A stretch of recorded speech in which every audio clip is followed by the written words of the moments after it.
Hi there, my name is Ron Rogers, and this presentation is titled Flying with a Challenger Commander Dick Scobee out at Edwards Air Force Base.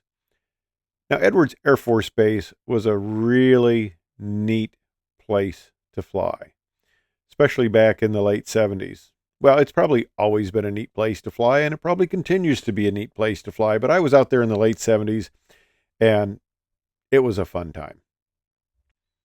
Now, the thing about Edwards is you were able to associate with a lot of neat people. And I'm talking about aviation legends down to people who would become aviation legends. Now, this was from the Desert Times paper when some of the group out there was selected to be shuttle astronauts. Now, the space shuttle in the late 70s was a brand new program. We were doing the approach and landing tests out there, and it hadn't flown in space yet. Now, I had a chance to fly with Dick Scobee and a number of the shuttle astronauts, or people who would become shuttle astronauts, in the very initial group. Now, and of course, the picture we've got Dick Scobee here and Ellison Onizuka, who unfortunately, of course, were on the Challenger. Onizuka had his office just down the hallway from mine in the test pilot school. Stanivel, which I ended up being in out at Edwards, is the senior flight examiner in the Air Force Flight Test Center. Our office just happened to be in the test pilot school. And some of the people, like Lauren Shriver, who flew the fourth mission of the shuttle, he had an interesting story talking about, they've been through all the training. They're sitting there on the stack, and the liquids light up, and it does a thing called a twang. It pushes the whole structure about 1.8 feet, and then it comes back to vertical to solids fire. And he was telling me, I think at the bar one day, that he's sitting there and he feels the shuttle move, and he's going, was that liftoff? And he says, no, when the solids lit, he says, it wasn't a liftoff like you typically saw with the rockets. He says, you were blasted off of the pad. He says, there was no doubt in your mind you were going. And one of the other guys that was kind of interesting to meet is Brewster Shaw, when you see in the picture there. I don't think Brewster ended up being number two in anything he did. I mean, a very humble individual, a cool guy. It was the other people who told me about his accomplishments, but just a cool guy. And my son and I, my oldest son, Mark, at the time, we didn't have we only had Lori, our youngest daughter. Didn't have my youngest son at the time, but we had Mark, and Mark and I were down at McDonald's in Lancaster, a city near Edwards there that a lot of people who worked on the base lived at.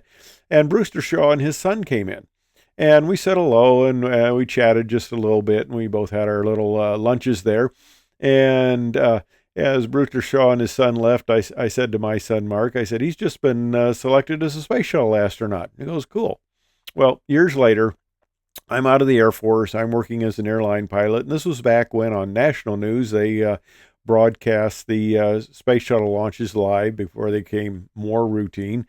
But they broadcast them live. And my son was laying on the floor watching the countdown.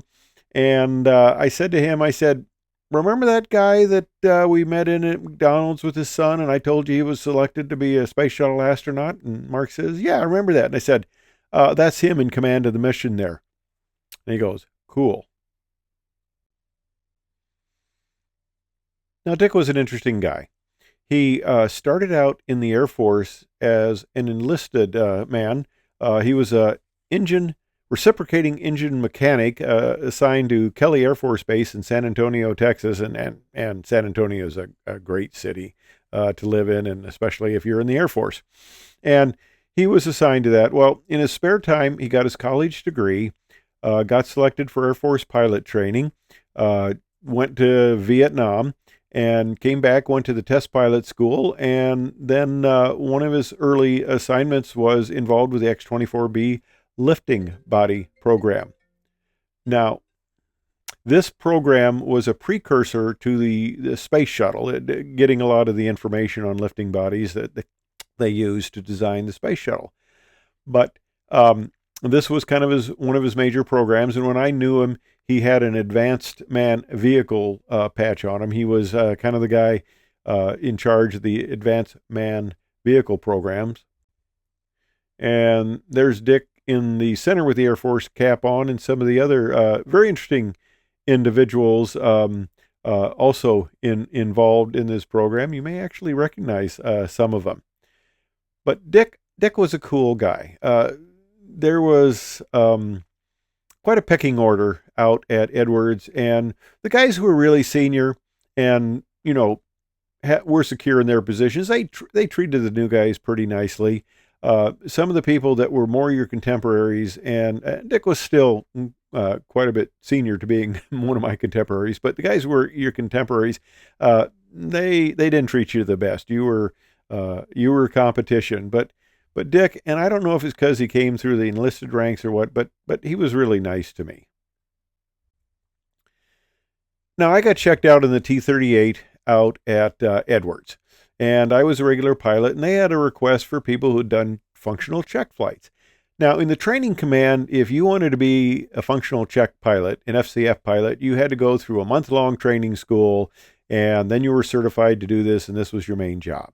Well, they needed people to do FCFs, and I happened to be talking to one of the other pilots in there named Vince, and I mentioned, boy, I'd like to fly FCF, but I've never flown FCF. And he goes, oh, sure you have. And I go, no, Vince, I've never flown. He goes, no, you don't understand. That's not the question.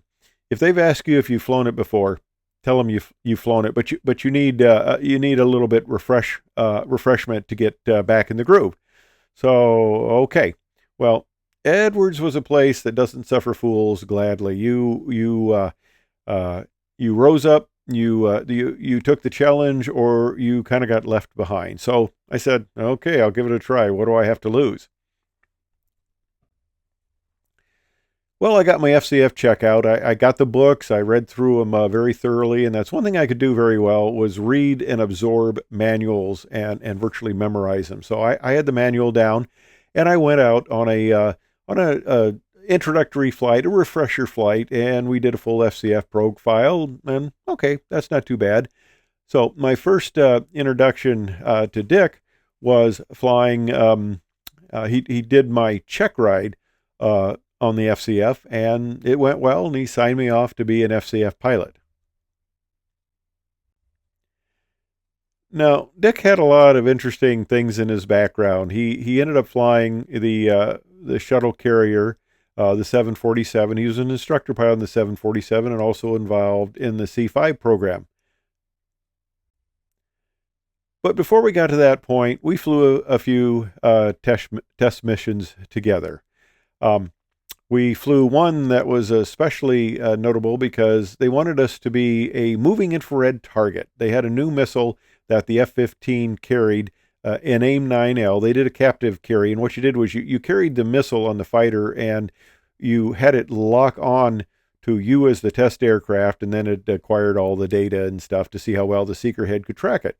But they said, okay, we want you to go over Bakersfield, California, and we want you to go low altitude, 500 knots, and do a bunch of 6G turns in burner.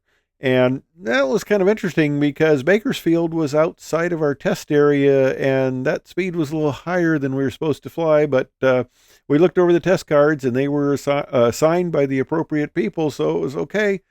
You go fly this, and of course we never heard anything about it, any complaints, but we went over downtown's Bakersfield, Dick and I, and we're at 500 feet, 500 knots, pulling 5-6 Gs in afterburner.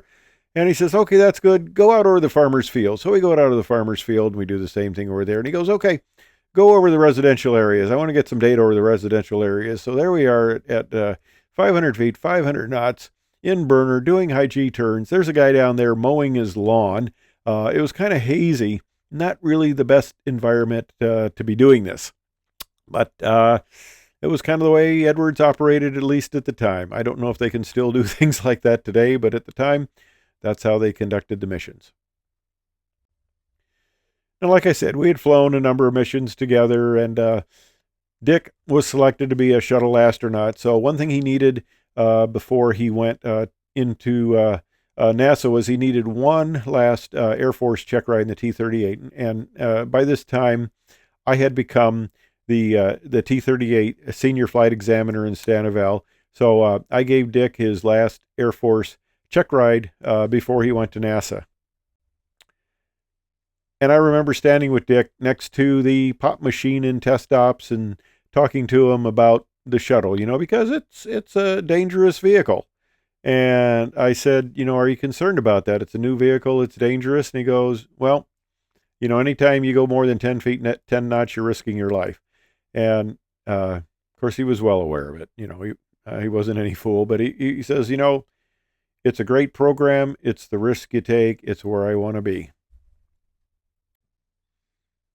Now, Dick was a great guy, a great pilot, a lot of fun to be around, a lot of fun to be associated with. When he got selected to be a shuttle astronaut, I was out there drinking various forms of alcoholic beverages with him. And actually, it was the first time I became sick on tequila. Tequila isn't my friend, but we had a good time at the party. And of course, you know how it turns out. He was commander of the ill-fated Challenger mission on January 28th, 1986. Wasn't the first time he flew the Challenger. He actually flew it back on STS-41C back in April 1984. But of course, you're all familiar with this accident. The country lost a really great pilot and a great individual, and of course, the other crew members on board the vehicle. But I just wanted to give you my personal recollections of flying with Dick and what a neat guy he was. Thanks for listening.